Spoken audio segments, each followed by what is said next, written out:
Bonsoir les amis, vous allez bien j'espère, moi je vais super bien par la grâce de Dieu et je suis très heureux de vous retrouver ce soir après cette pause à répit dans notre premier numéro de notre émission dénommée Feedback. Comme vous le savez, il y a quelques semaines de cela, nous avons recueilli vos différentes questions en inbox et nous avons apporté des réponses à ces questions en inbox et nous avons annoncé le fait que nous allons enregistrer une vidéo de synthèse en vue de faire profiter du contenu de ces échanges privés à un plus large public. C'est donc dans ce cadre que nous sommes devant vous ce soir en vue du premier numéro de notre émission dénommée Feedback.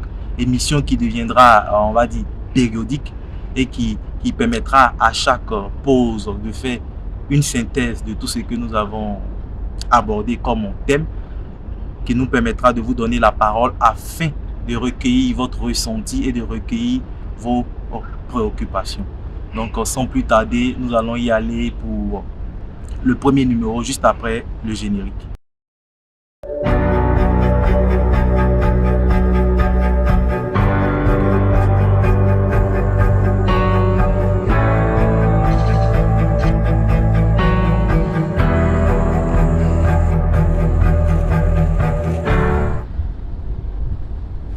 La première question nous vient de notre ami Élisée. Déjà, nous remercions Élisée pour sa question et sa question est la suivante. Pouvez-vous définir la destinée? Frère Élisée, la destinée peut se définir comme étant l'ensemble des projets éternels que Dieu a formés sur la vie d'un individu. Ces projets éternels-là sont censés se matérialiser sur terre sous forme de bonnes œuvres. Et il faut dire que l'ensemble de ces bonnes œuvres constitue la raison d'être de l'individu. L'ensemble de ces bonnes œuvres contribue la contribution de l'individu à l'humanité. Donc, la destinée se pose en termes de notre contribution à l'humanité. Elle ne se pose pas en termes de ce que nous accumulons pour notre épanouissement personnel. La destinée, elle est tournée vers les autres. Elle se symbolise par notre contribution. Elle n'est pas un palmarès, elle n'est pas une accumulation de lauriers, mais plutôt elle est ce que nous donnons aux autres.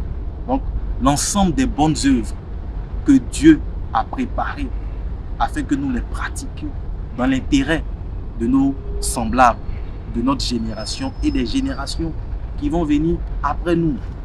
Dans la conscience populaire, lorsqu'on entend parler de destinée, on pense à une réussite personnelle, à une réussite individuelle. Dans le jargon habituel, on parle du fait que je suis une star. Je suis une star. Lorsque nous parlons de destinée ici, dans le cadre des activités de JFP Motivation, nous ne faisons pas allusion à ce type de destinée. La destinée dont il est question, c'est celle qui nous permet de contribuer au bonheur des autres.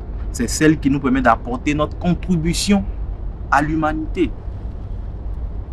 C'est celle qui nous permet d'apporter notre contribution à l'humanité. Aux yeux de Dieu, votre destinée, c'est parce que vous accumulez pour vous en tant que votre palmarès. Aux yeux de Dieu, votre destinée, c'est votre contribution à l'humanité. C'est les bonnes œuvres qu'il a forgées sur votre vie que vous pratiquez pour l'avancement de l'humanité. Donc, frère Élisée, c'est la définition que nous pouvons donner à la destinée cet après-midi. Nous avons l'ami Roger qui nous demande quelle est la différence entre la destinée sociale et la destinée divine. Merci aux frères pour cette question. La destinée, comme nous l'avons définie plus haut, ce sont les projets éternels de Dieu. Donc, chacun de nous, Dieu a des plans éternels qu'il s'attend à ce que nous manifestions le temps de notre séjour sur terre. Et lorsque nous naissons dans un environnement culturel et dans un environnement social.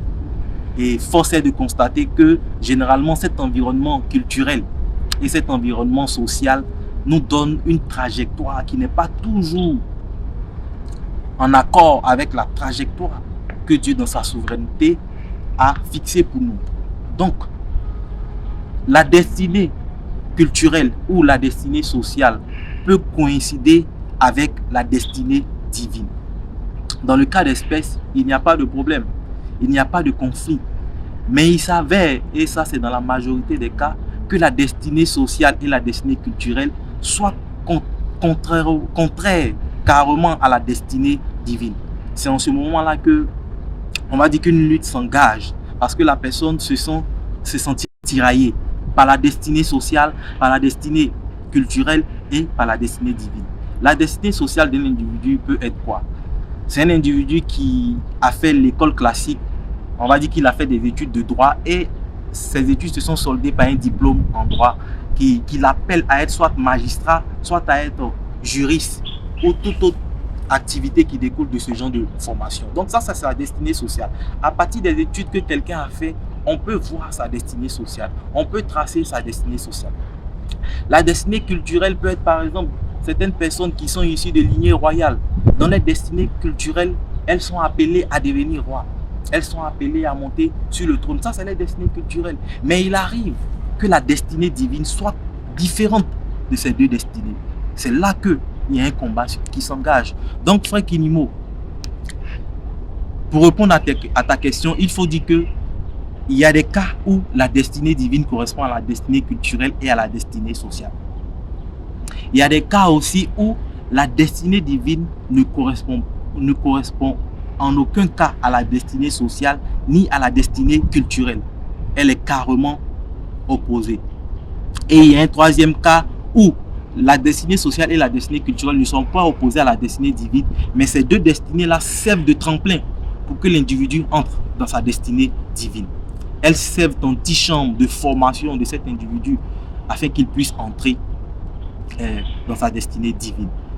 Là où le bas blesse, c'est lorsque la destinée sociale ou la destinée culturelle est contrairement opposée à la destinée divine. Il y a un conflit qui est engagé. Il y a un conflit qui est engagé au fin fond de l'individu. Et c'est à l'individu de comprendre que seul Dieu, l'être suprême, a un droit sur lui. Donc c'est la destinée divine qui doit prévaloir. C'est la destinée que son créateur dans sa souveraineté a fixée pour lui qui doit prévaloir. Donc, frère Kinimo, c'est la réponse que nous pouvons donner à ta question. La troisième question a été posée par notre frère Bernard. Il demande si pour accomplir sa destinée, faut-il obligatoirement aimer son prochain? Merci au frère Bernard pour cette question. Bien évidemment, sinon absolument, pour accomplir sa destinée, il faut aimer les autres. Vous savez, l'amour est la base de tout qui nous a créés, qui est notre concepteur. C'est par amour qu'il a donné son Fils unique à la croix pour notre salut. La Bible dit dans Jean 3,16 que Dieu a tant aimé le monde qu'il a donné son Fils unique. Donc c'est l'amour qui est sa motivation. Comme nous l'avons dit plus haut, votre destinée, c'est votre contribution à votre génération. Votre destinée, c'est pas ce que vous accumulez pour votre gloire personnelle, pour votre honneur personnel. Non. Votre destinée, c'est ce que vous apportez aux autres. Comment est-ce que vous pouvez apporter quelque chose aux autres? Comment est-ce que vous pouvez contribuer à la vie des autres si vous ne les aimez pas? Donc, l'amour, on va dire, c'est l'élément clé. C'est le fondement. Sans amour, on ne peut pas servir les autres. Imaginez que votre destinée est d'être par exemple, un général de l'armée qui va bouleverser le domaine et que vous n'aimez pas les autres. Vous n'avez aucun amour pour les autres. Vous êtes égoïste et vous voulez tout simplement être à ce poste de haut gradé, de général, juste pour votre propre plaisir. Si vous n'aimez pas les autres, vous êtes capable d'utiliser ce poste-là pour faire du mal à toutes les personnes qui, par exemple, dans le passé, vous ont piétiné, qui dans le passé, par inadvertance, vous ont fait du mal. Parce que vous n'avez pas l'amour. L'amour est l'élément clé dans l'accomplissement de la destinée. Parce que la destinée, c'est votre semence divine qui jaillit pour nourrir les autres, qui jaillit pour apporter du bien aux autres, qui jaillit pour apporter des solutions aux autres. Mais si vous n'aimez pas les autres, vous allez retenir cette source d'eau vive qui doit jaillir de vous. Donc, frère Bernard, l'amour est la clé. Sans l'amour, rien n'est possible. Sans l'amour, la destinée ne peut s'accomplir. La destinée ne peut se réaliser. Et il ne s'agit pas de l'amour sentimental. Il s'agit de l'amour engagé, de l'amour inconditionnel, de l'amour agapao.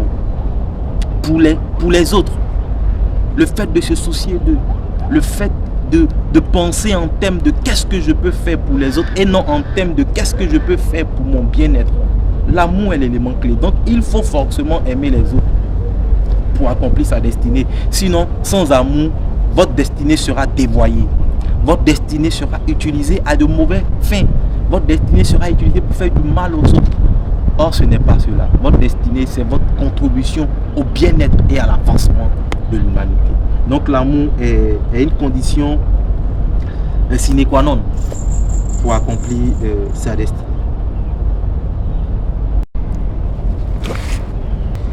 La quatrième question nous vient de notre frère Eric. Et la question est la suivante. Que faut-il faire pour accomplir notre destinée?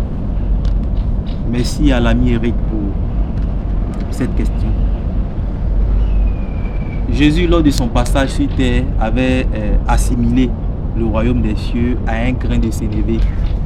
Je paraphrase, à un grain de sénévé qu'on plante dans une terre. Et ce grain de sénévé là, qui était, on va dire, le plus petit grain, croissait, devenait un arbre fruitier sur lequel les oiseaux du ciel venaient, on va dire, s'abriter. Et comme nous aimons si bien le dire, nous assimilons la destinée de l'homme à une semence. Toute semence, pour croître, pour se développer et porter des fruits, a besoin d'un bon environnement. Ça, c'est une règle scientifique. Pour qu'une semence croisse et qu'elle devienne un arbre fruitier qui peut nourrir les autres, il faudrait que cette semence-là soit dans un bon environnement. Pour illustrer cela, nous avons, on va dire, ces deux échantillons.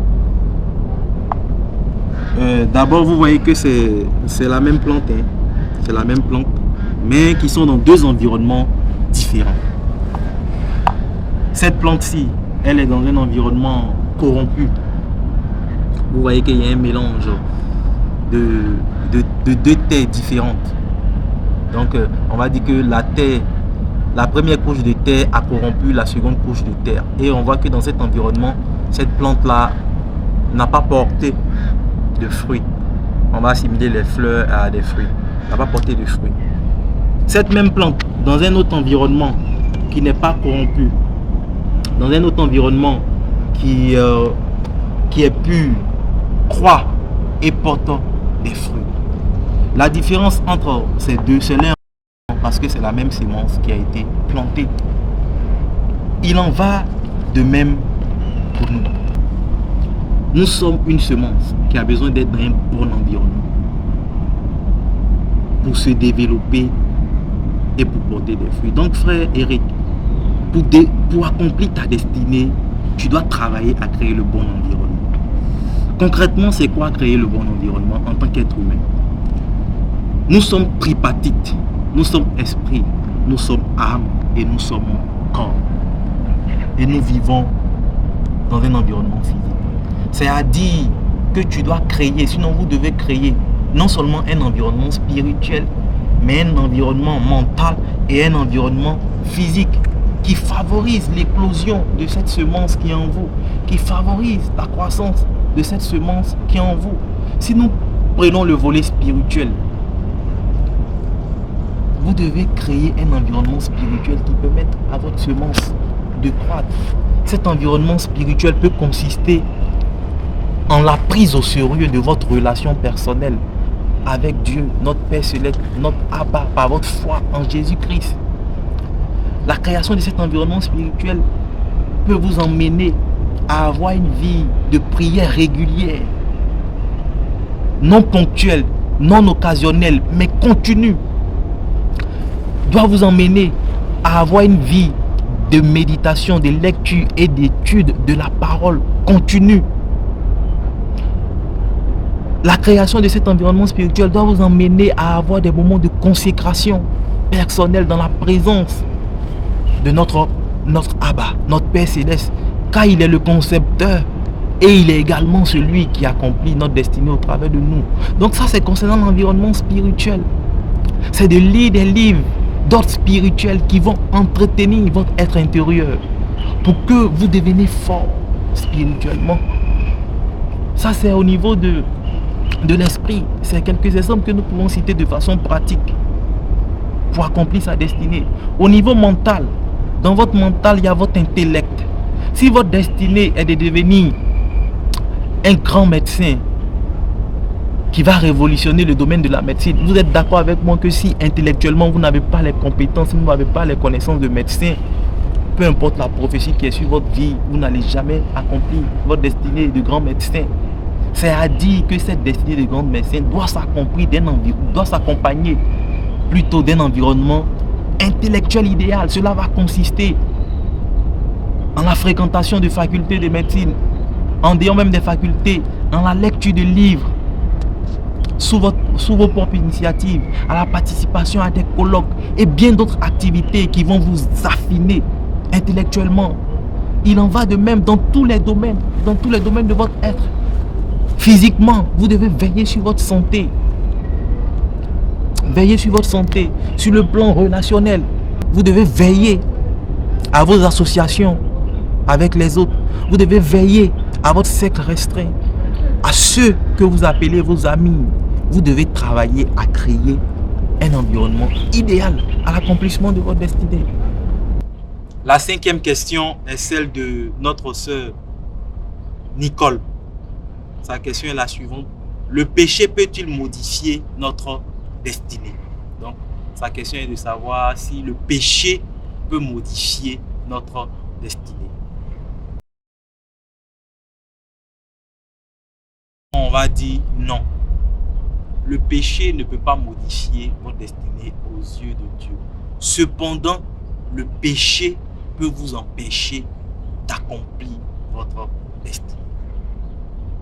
La destinée, comme nous l'avons dit plus haut, elle est fixée par Dieu dans sa souveraineté. Dieu qui est, on va dire, notre concepteur, notre fabricant, nous crée pour un but. Et c'est conformément à ce but qu'il nous envoie sur terre. Étant doué d'un libre arbitre, si nous menons une vie de péché, cette vie de péché ne va pas changer notre destinée à ses yeux. Cependant, cette vie de péché empêchera Dieu de nous utiliser pour accomplir notre destinée. Parce que Dieu ne travaille pas avec un vase impur.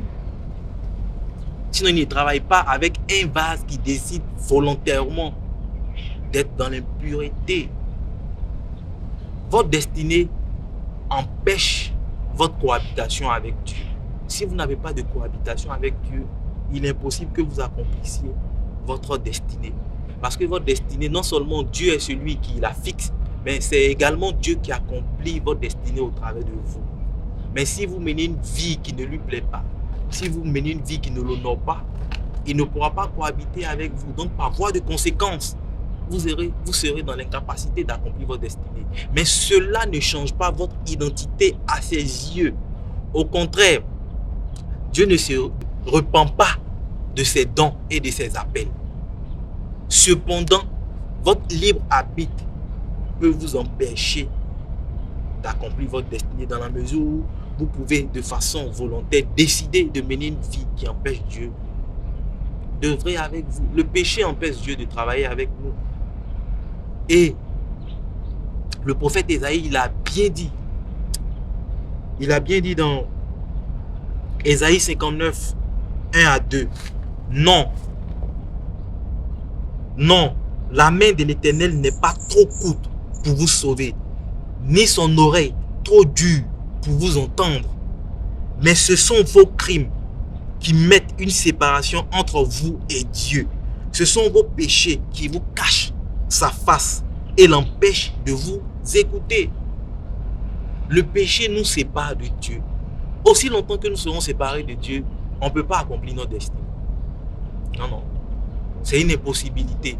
En dehors de Dieu, vous pourrez tout simplement accomplir quelques ambitions personnelles, quelques rêves. Mais vous ne pouvez pas accomplir les plans éternels que Dieu a forgés sur votre vie sans lui. C'est pour cela que vous ne devez ménager aucun effort pour vivre dans la sainteté, pour vivre volontairement une vie qui l'honore.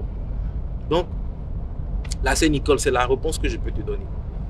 Le péché ne va pas changer qui tu es aux yeux de Dieu, mais le péché va t'empêcher de manifester ton identité divine. C'est ce qu'il faut comprendre. La 6e question est celle de notre ami Borniche qui nous demande si la destinée est-elle immuable ou peut-on nous-mêmes la façonner? La réponse à cette question, je l'ai un peu donnée dans la réponse à la question précédente. La destinée, elle est immuable. Vous ne pouvez pas façonner votre destinée.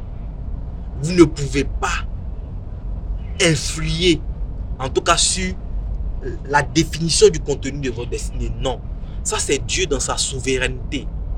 C'est lui qui dit, je crée celui-là pourtant, je crée celui-là pourtant, je crée celui-là pourtant. La seule influence que vous avez là, c'est d'utiliser votre libre arbitre pour faire des choix qui vous empêchent de vivre la destinée que Dieu a formée pour vous. Donc l'influence que vous pouvez avoir là, c'est une influence qui va vous empêcher d'accomplir votre destinée. Mais vous ne pouvez pas aujourd'hui dire, bon, voici le contenu de ma destinée. Moi, je dois être tant. S'il savait que ce que vous écrivez ne correspond pas au plan éternel de Dieu, c'est vain. Vous pouvez façonner vos ambitions. Vous pouvez façonner vos rêves personnels du jour au lendemain. Mais votre destinée, vous ne pouvez pas la façonner. Vous ne pouvez pas la façonner. Elle est fixée par Dieu. La seule influence que vous avez, c'est d'empêcher son accomplissement en utilisant à mauvais escient votre libre arbitre. Votre libre arbitre. Seules les ambitions sont vacillantes. Seules les ambitions peuvent changer du jour au lendemain. Une personne peut se lever aujourd'hui pour dire, dans quelques années, je serai un élu dans une localité. Demain, il peut dire, je veux être tant. Ça, ce sont les ambitions qui varient comme ça. Mais la destinée que Dieu a fixée pour un homme, elle ne varie pas, elle est fixe. Elle est fixe. Vous pouvez tout simplement empêcher son accomplissement en utilisant un mauvais escient votre libre. Donc c'est la réponse que nous pouvons donner à notre ami Borniche. La 7e question est celle de notre ami Alice.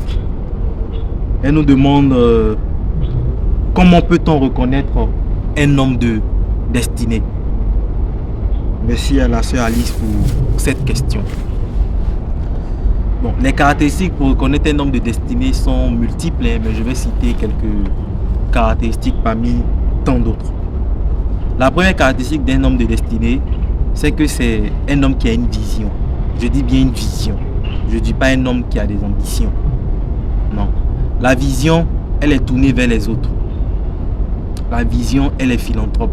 Elle a une très grande valeur sociale et elle veut supprimer une problématique anormale dans la vie des individus. Tandis que l'ambition est égocentrique. Elle concourt à la gloire de l'individu lui-même. Donc, un homme de destinée, d'abord, c'est quelqu'un qui a une vision. Deuxième caractéristique d'un homme de destinée, c'est un homme qui est discipliné. Souvent, il partage ces caractéristiques avec les ambitieux. Un homme de destinée est un homme qui est discipliné. Et ses actes sont intentionnels. Sa vie n'est pas une expérimentation. Sa vie est voulue. Sa vie est intentionnelle. Il a un code de conduite qui est dicté par sa vision. Donc c'est un individu qui est discipliné. Troisième caractéristique d'un homme de destinée. Un homme de destinée authentique, c'est un homme de destinée qui ne peut se passer de la présence de Dieu. Les vrais hommes de destinée savent que en dehors de Dieu, qui est le concepteur de leur destinée, ils ne peuvent rien faire. Ce sont des gens qui ont un amour profond pour Dieu et qui aiment à passer du temps avec lui. Parce qu'ils savent que Dieu est la clé de l'accomplissement de leur destinée. Et même l'accomplissement de leur destinée, c'est pour lui sa gloire et pour le bien-être des autres. Donc, ce sont des hommes qui ne peuvent se passer de la présence de Dieu, et ce, de façon continuelle. C'est la troisième caractéristique que je peux donner concernant les critères sur lesquels vous pouvez vous baser pour reconnaître un homme de destinée. D'abord, c'est quelqu'un qui a une vision, c'est quelqu'un qui est discipliné, c'est quelqu'un qui ne peut se passer de la présence de Dieu, et c'est quelqu'un qui ne poursuit pas l'argent. C'est quelqu'un qui n'a pas pour finalité l'argent. L'argent n'est pas une finalité pour lui. L'argent est tout simplement une ressource. qu'il utilise au même titre que toutes les autres ressources dont il a besoin pour matérialiser la vision que Dieu lui a donnée. Pour les hommes de destinée, le matériel n'a pas d'importance. Le plus important, c'est le spirituel qui doit dominer le physique. Donc, c'est les quelques caractéristiques que je peux donner concernant un homme de destinée. Il y a beaucoup d'autres caractéristiques, mais nous allons nous limiter à ces 4. C'est un visionnaire et non un ambitieux. C'est quelqu'un de discipliné. C'est quelqu'un qui aime la présence de Dieu. Et c'est quelqu'un qui n'a pas l'argent comme une finalité, mais qui utilise l'argent plutôt comme une ressource. La 8e question qui nous vient de notre ami Bernard, on va dire c'est une question un peu délicate. Lorsque je l'ai réussi, ça m'a un peu taraudé l'esprit. Je vais quand même donner mon opinion, je vais quand même donner ma réponse. Certaines personnes ne vont pas partager cette réponse, mais je crois que c'est la bonne. Il demande, est-ce que la destinée de l'homme peut-elle être négative? Est-ce que la destinée de l'homme peut être négative? Tout de suite, je dis que non. La destinée de l'homme ne peut pas être négative. Dieu n'a créé aucun individu pour pratiquer de mauvaises œuvres. Non, non. Pour être cohérent à la définition que nous avons donnée plus haut, la destinée, c'est votre contribution à l'humanité. Et pour contribuer à l'humanité, vous devez l'aimer. Vous devez l'aimer. Donc, on ne peut pas créer quelqu'un pour faire du mal à l'humanité. C'est contradictoire à l'amour. C'est contradictoire à la bienveillance vis-à-vis des autres. Dieu n'a créé aucune personne pour pratiquer le mal. Non, non. La preuve en est que dans Éphésiens 2:10, l'apôtre Paul, un pionnier de la propagation de l'idéologie de l'évangile, sinon de l'idéologie du royaume de Dieu, disait: car nous sommes son ouvrage, l'ouvrage de Dieu, ayant été créé en Jésus-Christ pour de bonnes œuvres que Dieu a préparées pour nous d'avance afin que nous les pratiquions. Donc, nous avons été recréés en Christ pour de bonnes œuvres. L'adjectif bon veut dire qu'aucun d'entre nous n'a été créé pour la négativité, mais plutôt pour apporter une contribution positive à l'avancement de l'humanité. Nous avons également Genèse 1:31 qui dit: Dieu vit tout ce qu'il avait fait. Dieu vit tout ce qu'il avait fait. Et voici, cela était très bon. Ça, c'est une déclaration que Dieu avait faite au 6e jour, après avoir fini la création. Il s'est rendu compte que tout ce qu'il a créé était très bon. Donc Dieu n'a pas créé la négativité. Nous allons renchérir avec Jérémie 29:11. La Bible déclare: car je connais les projets que j'ai formés sur vous, dit l'Éternel, projets de paix et non de malheur, afin de vous donner un avenir et de l'espérance. La destinée d'un homme ne peut pas être négative. Cependant, nous allons nuancer. Vous savez, l'opposant numéro 1 de l'accomplissement de notre destinée, c'est le diable. C'est l'adversaire de notre Père Céleste. Donc, le diable ne va jamais rester les bras croisés et laisser un individu accomplir les plans éternels de Dieu sur sa vie. Parce que si l'individu accomplit ses plans éternels de Dieu sur sa vie, c'est une partie du projet de Dieu qui s'accomplit. Et Satan s'y oppose. Jésus-Christ, l'homme de destinée suprême, a été tenté par Satan, l'adversaire, mais il n'a pas failli. Il n'a pas failli, il a résisté. Pour dire quoi? Le diable rôde autour de tous les êtres humains. Il rôde autour des destinées des hommes pour les dévoyer, pour les désorienter, pour les faire sortir du droit chemin. Jésus, après 40 jours de jeûne, sans rien manger, sans rien boire, le diable s'est approché de lui. Le diable l'a tenté de toutes les manières possibles, mais Christ n'a pas cédé. Si Christ avait cédé, il allait peut-être sortir de sa destinée. Donc on aurait dit que non, c'était sa destinée, Dieu l'avait créé pour la négativité. Non, si c'était le cas, c'est qu'il a cédé sous le poids de la tentation. Mais Christ a résisté. Et Christ a résisté, qu'est-ce que la Bible dit après qu'il ait résisté au diable? La Bible nous dit: après l'avoir tenté de toutes ses manières, le diable s'éloigna de lui jusqu'à un moment favorable.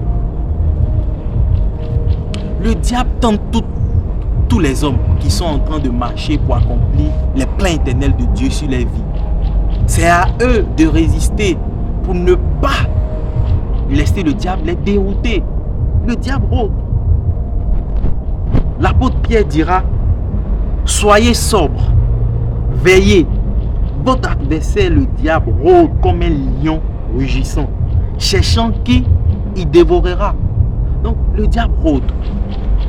Il essaie de surfer sur nos faiblesses, nos tas de caractère, nos ambitions, nos mauvais penchants pour nous dévoyer de la route, du chemin que notre Père Céleste a tracé afin que nous manifestions notre destinée authentique. Ce n'est pas parce qu'une personne va céder sous le poids de la tentation et accomplir quelque chose de contraire à sa destinée qu'on dira que Dieu l'a créé pour la négativité. Non. Nous pensons que tout ce que Dieu crée est bon. Cependant, il y a un adversaire qui essaie de toujours dévoyer ce que Dieu a créé. Et c'est à nous, les créatures de Dieu, c'est à nous, les fils et filles de Dieu, de résister. Car lorsqu'on résiste au diable, il fuit loin de nous. Il fuit loin de nous. Donc c'est cela, c'est cela. C'est la réponse que nous pouvons donner à cette question. Ainsi prend fin, on va dire, le premier numéro de notre émission dénommée Feedback. Il y avait 8 questions. Nous avons donné des réponses à ces 8 questions. Nous espérons que dans le prochain numéro, on aura encore ce nombre de questions et pourquoi pas plus. Nous tenons à remercier toutes les personnes qui ont posé une question. Merci pour votre participation et grâce à vous, cette émission a pu se dérouler.